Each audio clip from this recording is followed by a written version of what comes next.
With an exciting race at Chicagoland now in the rearview mirror, the 1UP Superstar Series heads to Michigan International Speedway for race 23 of the season. And boy, do we have an exciting one on deck for you today. We have 50 laps, 100 miles in store for our superstars here today, as 42 drivers get ready to take on the aerodynamic wonderland that is Michigan for 50 laps. And alongside me to bring you the action once again is Michigan's own Ryan Griffin for today's broadcast. And this is going to be fun because we saw a lot of interesting things happen at Chicagoland last time out. But my question is, will anyone's success translate over here to Michigan where the speeds are much higher? It'll be interesting to see, and this track lends itself to some great racing. I mean, we've seen it in past races here. We even saw it in the truck race the other night. That these races here are just fun to watch because of the multiple grooves and where you can go on the track, and it's amazing to watch and just sit back as a fan to sit and watch these races. And hopefully, we see another good one today. Absolutely. These cars are going to be going upwards of 205 miles per hour at the end of the straightaways, and diving it off into those corners, they're not even going to get below 175 on most occasions. So the speeds here are going to be intense, as they always are here in Michigan. As we can now bring you the starting lineup for today's 50-lap race, Zachary Fitzwater in second is the only non-playoff driver in the top 10 to start this race. Sam Donotto, after his miserable day at Chicagoland, is on pole for this race.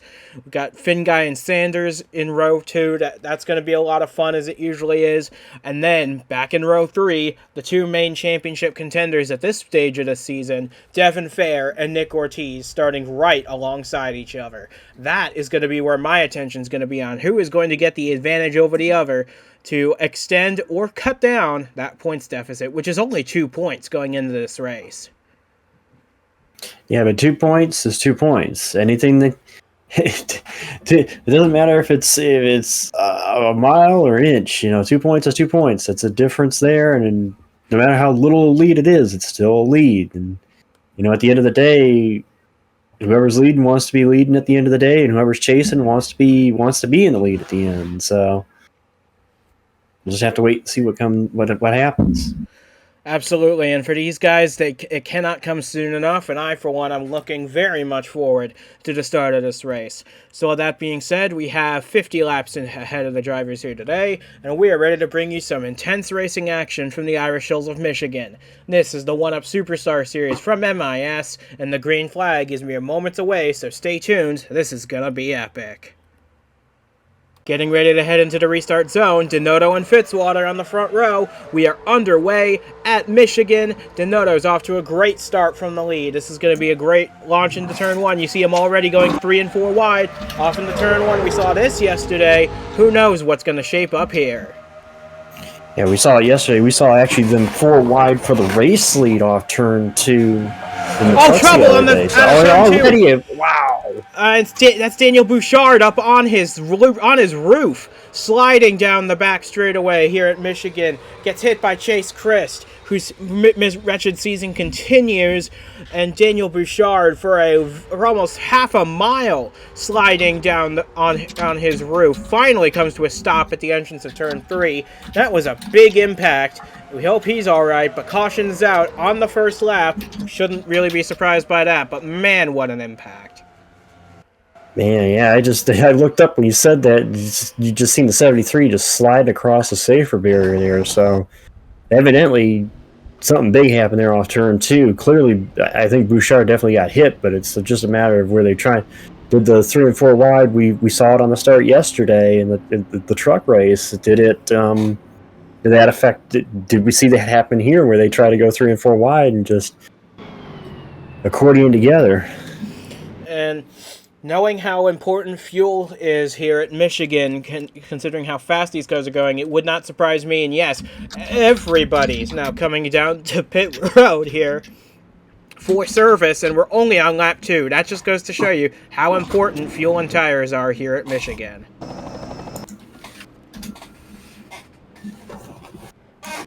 Yeah, you want to get basically any opportunity you have to save fuel in MIS, you're going to do it. That means clutching the car under caution. That means topping it off every chance you get, just to make sure you can try to squeeze that little bit more out of the fuel tank to get you a little further than the guy you're racing. So looks like a lot of fuel only. Yeah, Finn Guy's gonna take fuel only, and he's gonna win the race off pit road. It makes sense. We only had one flying lap on these tires. You see Donato exit second, Anzac and Vargas, then Anderson Reed, William Brock. But and I'm sure that Finn Guy wasn't the only one to take fuel only there either. So yeah, but now we're gonna get you a good look at what happened to all these guys to bring out the caution flag. Daniel Bouchard already out, and it's only been one lap completed here at Michigan. So you see he's on the outside, and I think A.J. Jones is going to make the slightest bit of contact. Actually, both the Joneses got into him there. And impressive work by Jason Parker to avoid hitting the 73. Stanley Andrews and Chase Chris, not so lucky. And what amazes me is how long Daniel Bouchard was sliding on his roof for. Like I said, the entire length of the back straightaway, he was sliding on his roof. It's amazing that thing held up as well as it did. Clearly not the way that Bouchard wanted to have this day go, but hopefully for him it won't be any long-term effects out of this, because it shouldn't be. Man, that was a wild ride. It shouldn't be, because like you said, he was still getting up to speed, and it was a relatively slow climb up the wall, and like you said, most of the accident was spent like this, sliding on his roof. But if it weren't for Ryan Vasquez and Brayhan Stojanovich's smart driving, that could have been a whole different story. Yeah, it's crazy. These two races so far, from the truck race the other day and now today, the craziness we've seen here. I'm beginning to wonder they should have just changed the name of the track to Michigan Super Speedway at this point, because of the racing we've seen. Certainly hectic, to say the least, but hopefully that is most of the chaos done early. And now, actually, now that we have a restart on our hands, it should be a lot calmer, because now they're single file, and they won't be 3 and 4 wide going into 1 and 2. They'll hopefully save that for when they get to 3 and 4 at the other end of the racetrack. But we should be getting the 1 to go signal this time, and hopefully get some green flag racing under our belts. For reference sake, we did have a couple of incidents in the truck race here the other day, so it's not too uncommon to see incidents here, but for this early into the race here means we're in store possibly for a crazy one today. We'll see. But for Jeffrey Finguy, the sight is none sweeter. Leading a race at home, it's great to see, but he's still got 45 laps to navigate here at Michigan, and a lot can change in that time. But Finguy leads right now. You see A.J. Jones and Chase Christ. They are a lap down now. They are taking their positions on the inside. I expect them to drop like rocks once we get the restart, because of the damage they have. Aerodynamic damage here ends your day pretty much. You just can't recover from that unless you manage to repair it absolutely perfectly, which I don't think these guys have. It's going to be a big effort from them. I mean, it's like we said about the track acting like a super speedway. On super speedways, you don't want any damage, or any aero damage. So clearly, that's what you get it here, and it's clearly going to affect you. So this restart will come on going to lap 6. So 5 laps will be complete, and really, we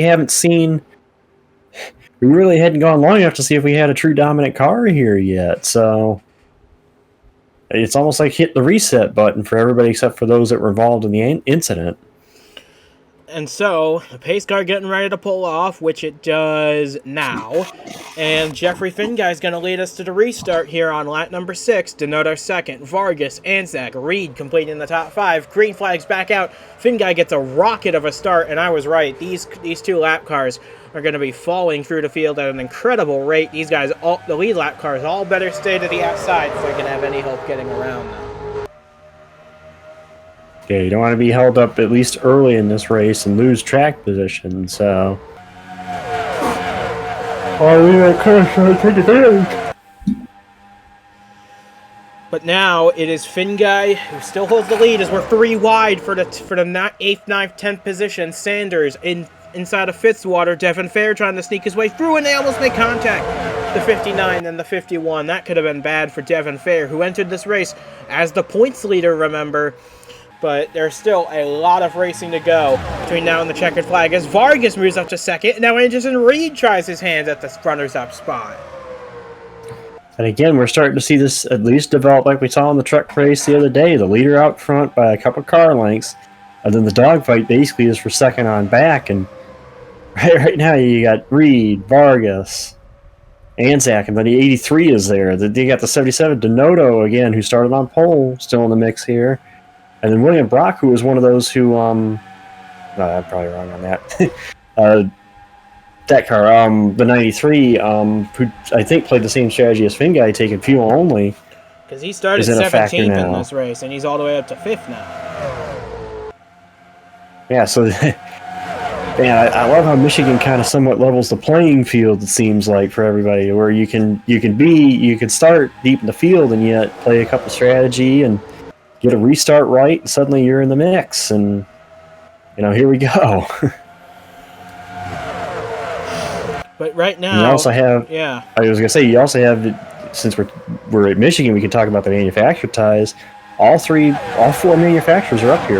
They're represented for all 4 manufacturers is here, at least in the top, in the top 5 at the moment, because you have the Ford of Finguy, the Chevrolet of Anzac, 2 Toyotas, and then Brock's Dodge, And Brock's Dodge. So all four manufacturers are up here. So when you're in the backyard of the American manufacturers, I know the American manufacturers want to do each one of theirs good, but Toyota also wants to come in and say, hey, we can beat you too. So it looks like we may have lead change. Yeah, Finguy washed up the track pretty bad there in 3 and 4. That allows Duke Anzac to take the lead for the first time today in this 83 machine.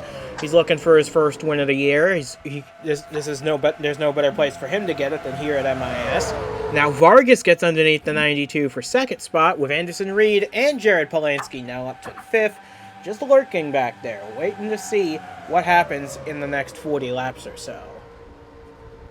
It was interesting because you talk about, I mentioned before, about starting position here and how you can work your way up. Anzac started 13th in this race. By lap 10, he's leading it. So that just goes to show you how it works here at Michigan. They're 3 wide, and it looks like Polanski's going to take over the 3rd position now solidly. Oh, and Vargas almost makes contact with Anderson Reed back there, so that could have been dangerous. Brock and Sanders almost make contact further back, and Patrick Smith's now making his way up to the front of the field. Patrick Smith, he started this race. We're looking for him on the sheet. He must have he started 21st today, and he's now up into the top 10. As Finguy once again goes up the racetrack, that's going to allow Polanski to get under him for second. I think he was going to watch that. We saw that a little bit in the truck race, the other day, that if you run too wide there in 4, it allows him to get a run on you and go by you, even though I think the high lane is kind of more preferred in 1 and 2, but it seems as if they can get enough of a run underneath you, they'll clear you by 3 and 4. So you don't want to slide it up too high. Yeah, we'll see what happens here. It looks as though both Finguy and Polanski go up the racetrack now. That's going to allow Dylan Young to almost hit his teammate off of 4. That could have been quite bad, but that's going to allow them to go almost 5 wide for 3rd, and Anderson Reed to take 2nd all by himself. Yeah, Reed going to take over the 2nd position. And it looks like Dylan Young's going to drive through his way into 3rd. Yeah, Dylan Young's had a strong few races as of late. He had a good day at Chicagoland. He finished 10th there. Now he's running 3rd here at Michigan. This is a great day for Finguy Saitomi Motorsports, running 3rd. And, well, Finguy's dropped a little bit, but they're still having a double top 10 day. And for a race at home for these guys, pretty strong outing for both these guys. As they go in turn 1, it's still pretty much the same top 3. Vargas trying to hold on in the 4th position. Looks like he will. Martin runs 5th. Ortiz is now into the play. Try to see if he can take over the 5th position. Yeah, and Devon is falling back. Yeah, Devon Fair, I was going to mention, he's fallen well outside the top 15 at this rate. And as they run right now, Nick Ortiz would easily take the points lead away from Devon Fair. So Fair needs to step up his game a little bit because Ortiz is making a big charge to the front of the field.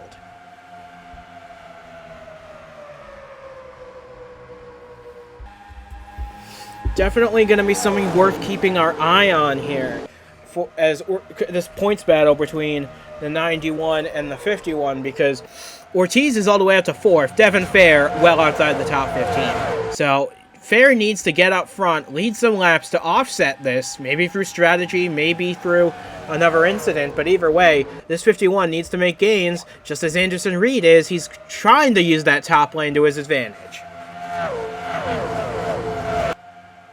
As they come off turn 4 here, it looks like Dylan Young got enough of a run. Is going to take over the 2nd position from Reed. And he's got a fellow forward behind him. Granted, not the same team, but that 91 of Ortiz still continues his charge. After start at P6. Yeah, and Ortiz is doing a good job. He needs to, honestly, to offset Devon Fair's points advantage. But I don't know. This is going to be an interesting battle for the rest of the season, honestly, between the 51 and 91, unless someone else sneaks their way in that we haven't talked about, because we got trouble in the back. Mark Davey with significant damage, Jeffrey Finguy with big damage, and Zayden Davidson with the biggest damage of all. Oh, and he almost gets hit by the 76. That could have been real bad. I don't know who the 76 was, but he is going to need a change of pants after that one. Yeah, Jason Parker with quite possibly the save of the season right there, to avoid absolutely plowing into this 4 car of Zayden Davidson. A big impact for the 4. Davidson making his first start in a few weeks, and it's going to come to an early end here. See Finguy with a lot of damage. Mark Davies got a ton as well. Finguy might be able to continue, but I think it's going to be the end of the day for the 01 and the 4. And now, with as many laps as these guys have run, I think everybody's coming in for tires and fuel at this point. And so here comes everybody to pit road. The 83 are going to lead them in. For what is essentially the second set of stops we've seen today. Yeah, but this is probably going to be the first time everybody's going to take 4 tires and fuel. This probably will not get them to the end of the race. I think they needed to go another 7 to 10 laps before they could feel really comfortable pitting and making it to the end. But maybe we'll see a splash and go at the end of the race. We will see. But it looks like right now everybody's taking 4 tires and fuel. Yeah, that's pretty much the play here, is to get your 4 tires, fuel, and just try to see if you can have the better pit crew. It looks like at least the top 2 are going to remain the same. Looks like Nick Ortiz had a very slow pit stop. We can't even find him in the order. He's had a wretched stop, the 91 team did. There he is. He's well down the order and outside the top 20. So a very slow pit stop by Nick Ortiz is going to put him down the order, as we're going to get you a replay of what happens to Davidson, Davey, and Finguy. That's just a tough break for the 92. At his home track, too. Not the way he wanted today to go. So it looks like Finguy's racing Davidson here just outside the top 10. Patrick Smith's going to send it off down into the bottom groove. I think Davidson's that's just a rookie mistake from Zayden there. He tried to clear himself off the 92, wasn't clear enough, and the 01's just an innocent victim there. And man, look at how close that 76 of Parker came to absolutely cleaning out the 4. Yeah, we'll have to. It's unfortunate, but that's the way racing is. It doesn't matter if it's your home track or a track 2,000 miles away. It sucks to be out of a race like that. So here we're looking at our far shot now. Davidson in the middle, 3 wide. I think he's just trying to clear himself off the 92, and he wasn't clear enough. And yeah, like I said, the 01, just an innocent bystander in that accident. But then you look at Jason Parker, he's trying to squeeze it through the top, and that was very, very lucky that the 76 actually did make it through that. And I think we're on board now with Jason Parker, and you can see the crash up in front of him. He must think that the 4 is going to slide down the racetrack. He doesn't, and oh, wow, that was a game of inches right there. between the 76 and the 4. If he had been like an inch or two further down the racetrack, that could have been calamitous. Making our way now through 3 and 4 here. It's going to be Anzac on the front row, or on the second row, rather, because Victor Nunez is ahead of him. We're going to get ready for a restart. This is going to be big right here.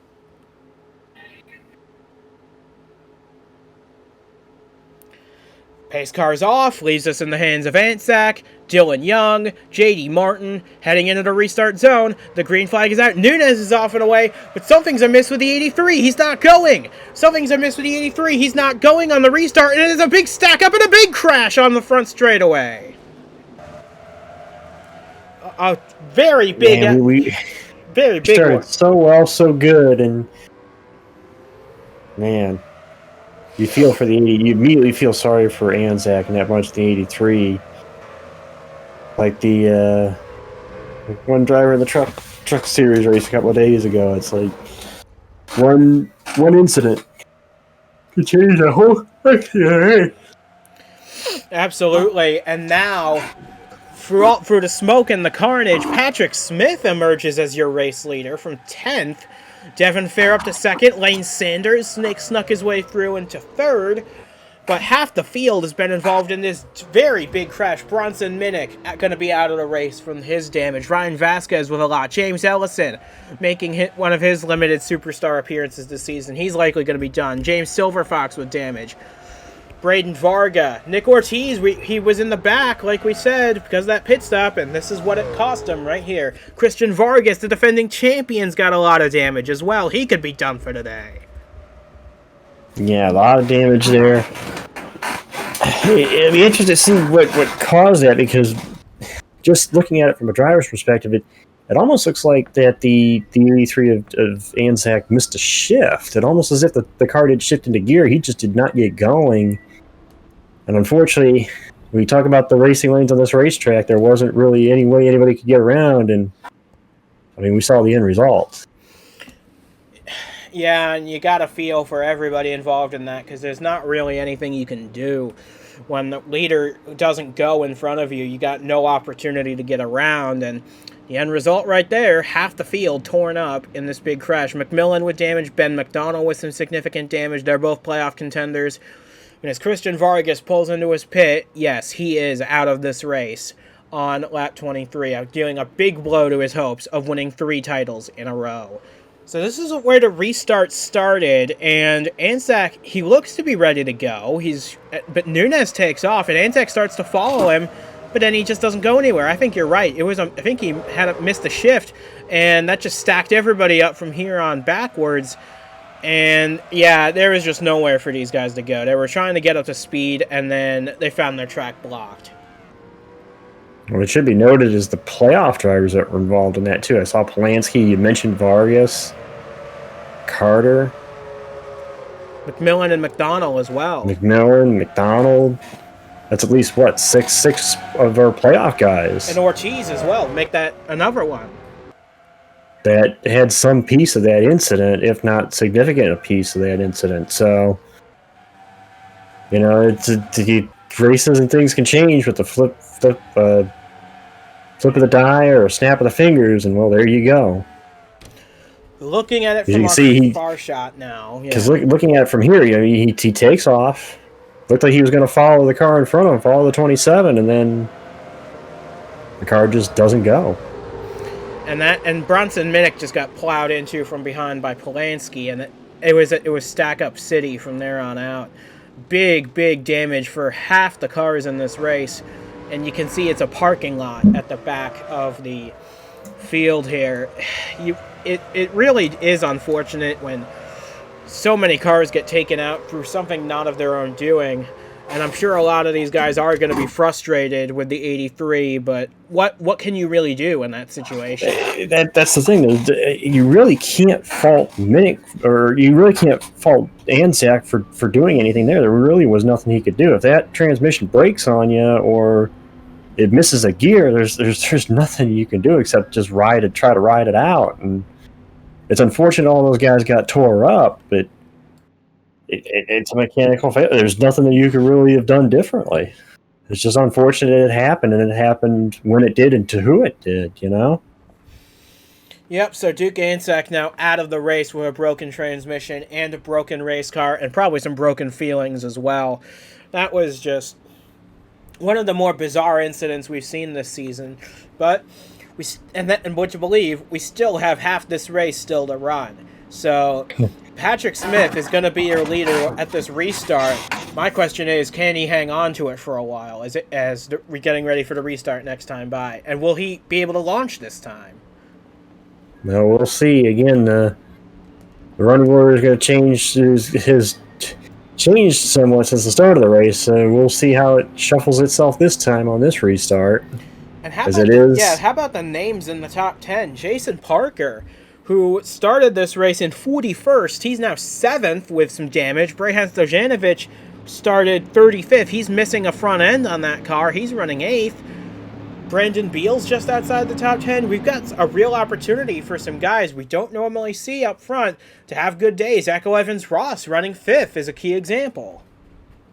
I know I made the statement in the truck race about how Michigan in recent years has been kind of compared to a super speedway, and I'm beginning to think they do need to change the moniker of this track to a super speedway, because the races we've seen the last, the race yesterday and even today is kind of had that super speedway feel. Again, now we're seeing guys we don't normally see up there like you would see on super speedways. So, I mean, we got half this race to go. We'll be coming to 25 complete with 25 to go. So, what's going to happen next? Yeah, that's my question. Can Patrick Smith hold on to this lead? That's my other question. Because Devon Fair, with Nick Ortiz now damaged, is in prime position to extend his points lead now. Heading into the restart zone, it looks like this restart's going to go a lot better than the first. Green flag's back in the air. Smith and Fair get off to a good start.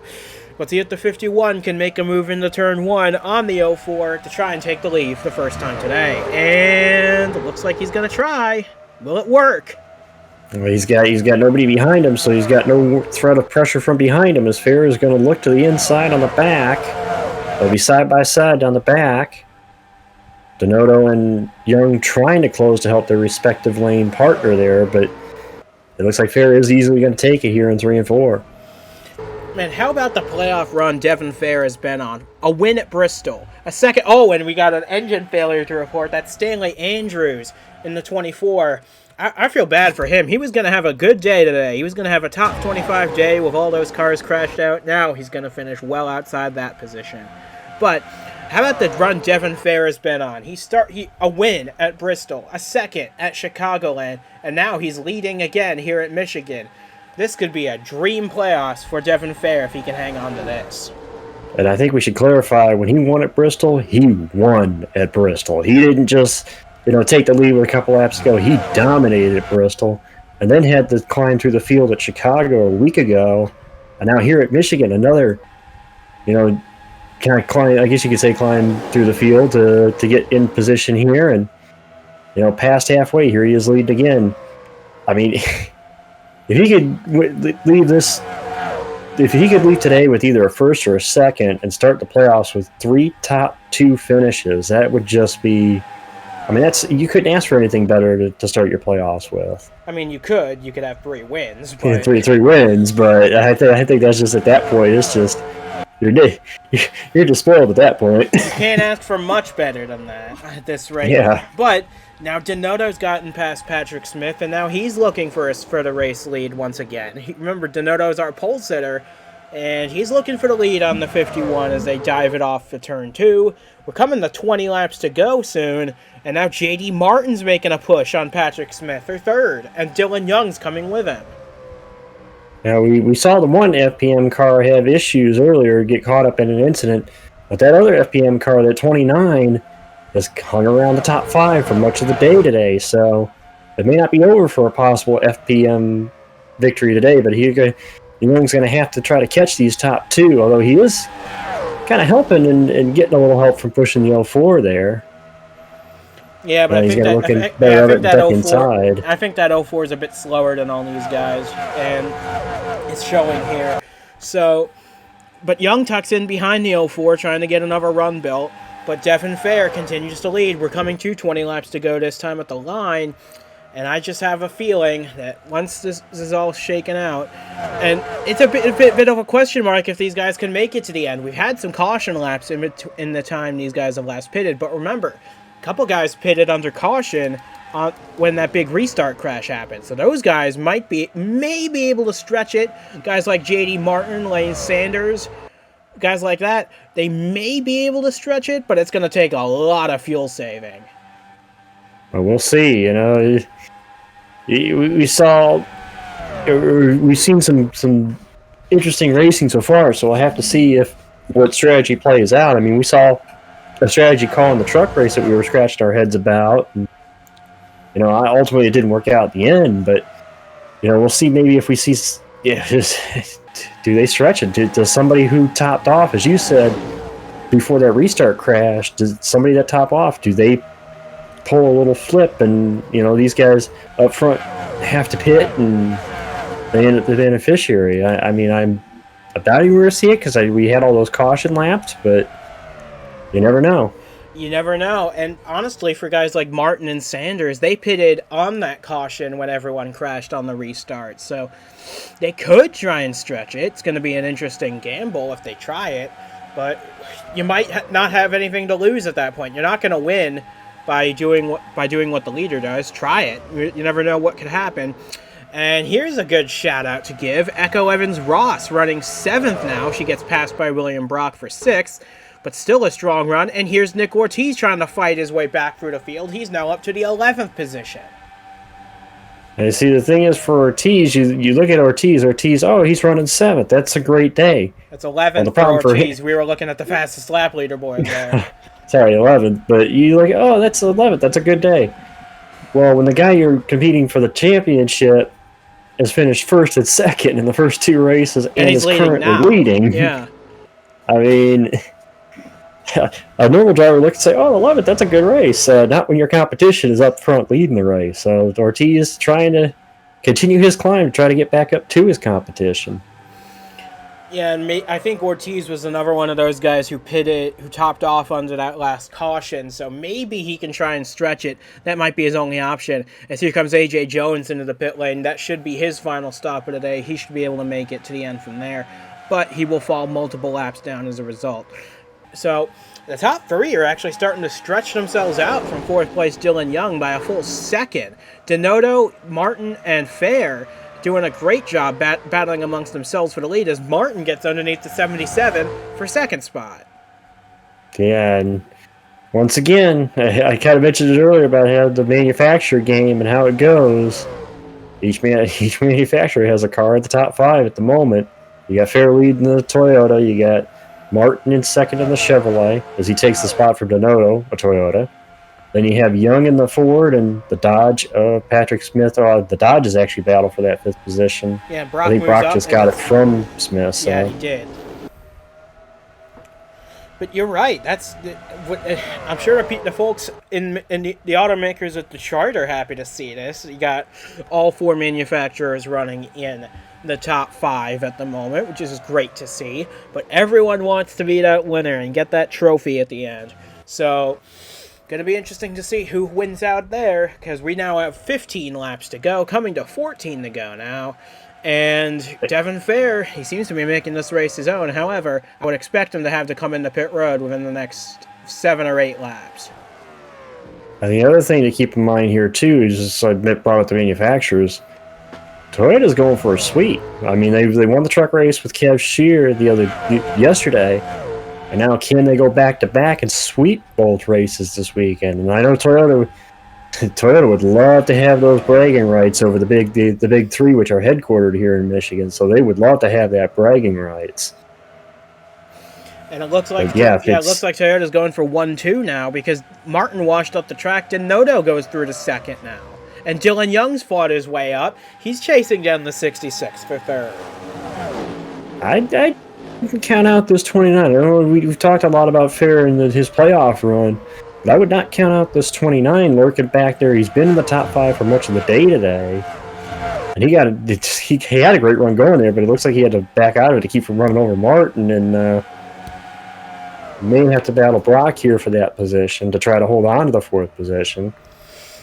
Yeah, but Dylan Young's finally starting to come into his own, I think, in the Superstar Series. He had a very solid start to the season, had a bit of a slump in the mid part of the year, but now that the playoffs have started, he had a bit of a setback at Bristol, but he's put in some very solid races ever since. And I think this is where he finally comes into his own. Could he win this race? He'd have to get past a bunch of good cars to do it, but it's not impossible for him. But we have 11 and a half laps to go, and here they come. You're coming up to lap chase Christ in the 55. This could be a bit of an issue because we've seen how lap cars can interfere in races in the past. Here they come up to lap the 55. This could be interesting. Well, Pharaoh's going to get by with fair ease as Donato's going to get held up, but he's going to be the unfortunate victim here as he's going to go from 2nd to 5th. Looks like he's not going to lose touch with Brock, though, as they're going to actually battle, I think, for this 4th position and get around the lap car. So, yeah, they may lose a little time. Donato lost a lot of time to Fair, but he's not completely out of the range of catching Fair, but not ideal in any stretch, but still definitely he's still in the mix. But with 10 laps to go, he needs to be right up there, racing for it. And you see Sanders get past Christ and Patrick Smith. You see Sanders is actually past the 04 for 6th position. So here comes Martin underneath Devon Fair. This is the battle for the lead, and Martin's all over the back of the 51. This could be the big move for the race lead and possibly even the win. J.D. Martin doing whatever he can to get past this 51, trying to get a win here at Michigan. And we still have to watch the fuel question, too. We'll be coming to 9 laps to go. And it's still, again, it's Michigan, so you're going to be talking about fuel mileage either way, and the 29 of Young has caught these two. So it may be a 3-way battle here before long.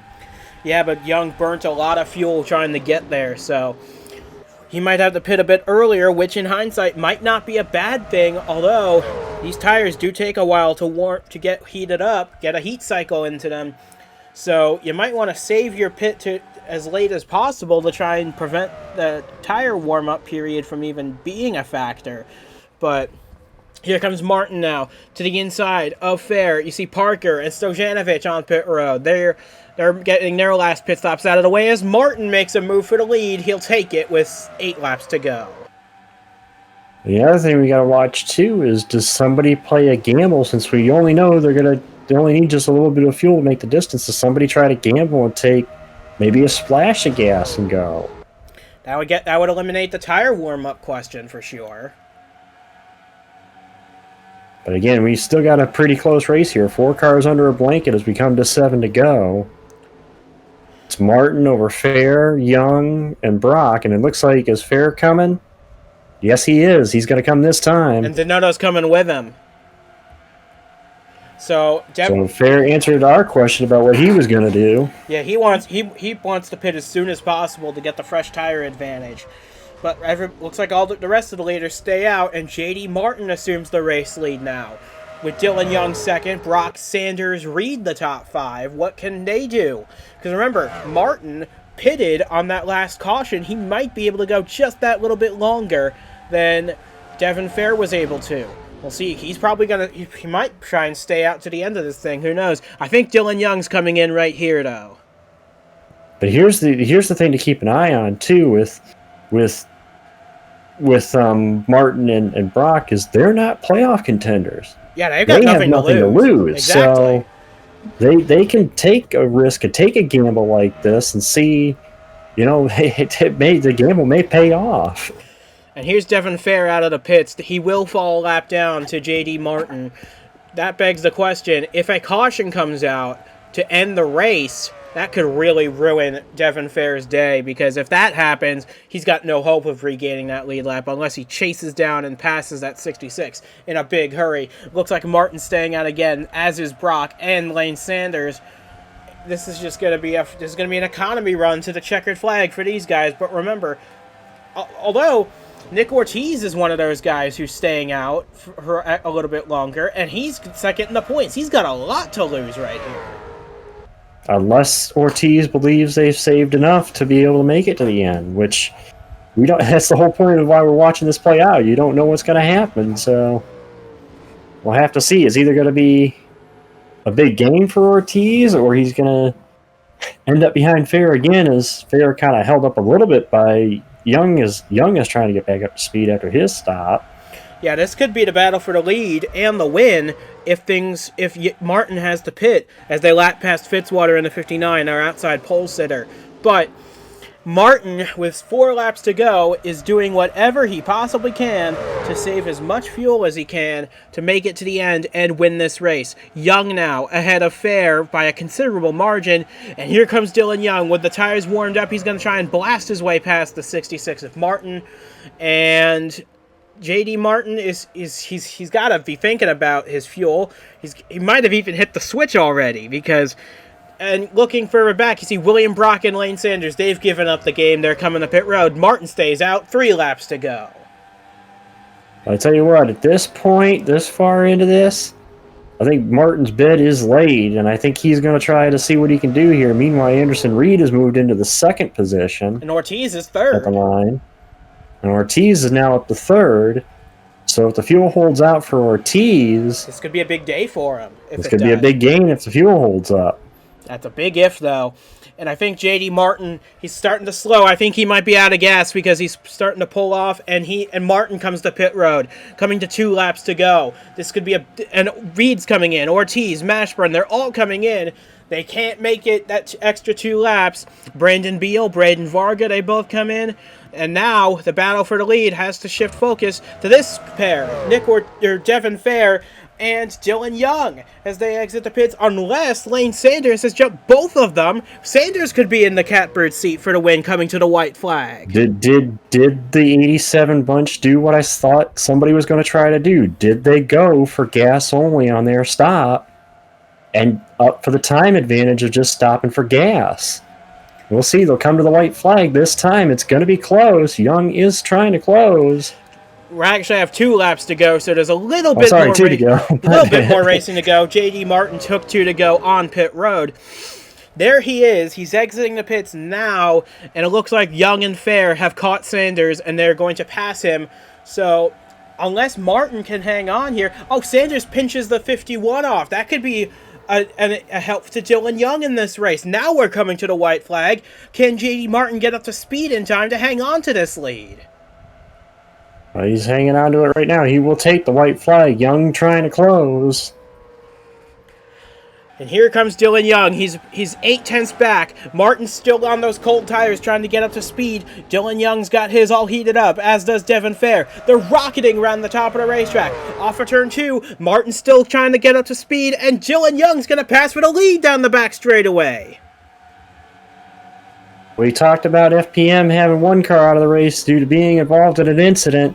It looks like it's going to be the other FPM car that's going to brighten the day as he comes off a turn 4. Dylan Young is going to win for FPM on their home track. He wins at Michigan Fair 2nd.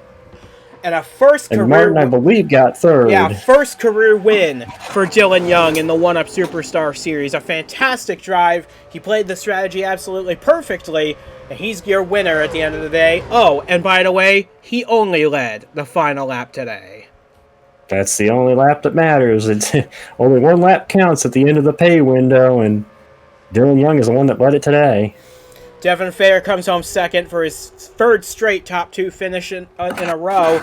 He's going to extend his points lead by quite a margin. JD Martin 3rd, Lane Sanders 4th, Sandon Noto runs at the top 5. Echo Evans Ross gets another top 10 in 6th.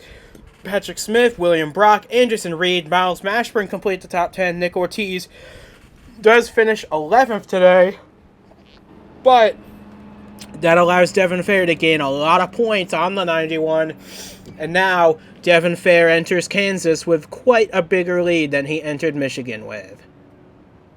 Absolutely, and you can't say enough for Fair with the playoff run, but how about Dylan Young and the strategy play, the 29 bunch and the 51 bunch? The strategy paid out for it played out for him in the end, and Dylan Young gets his first win in FPM's backyard. That's As I know that bunch is going to be celebrating tonight.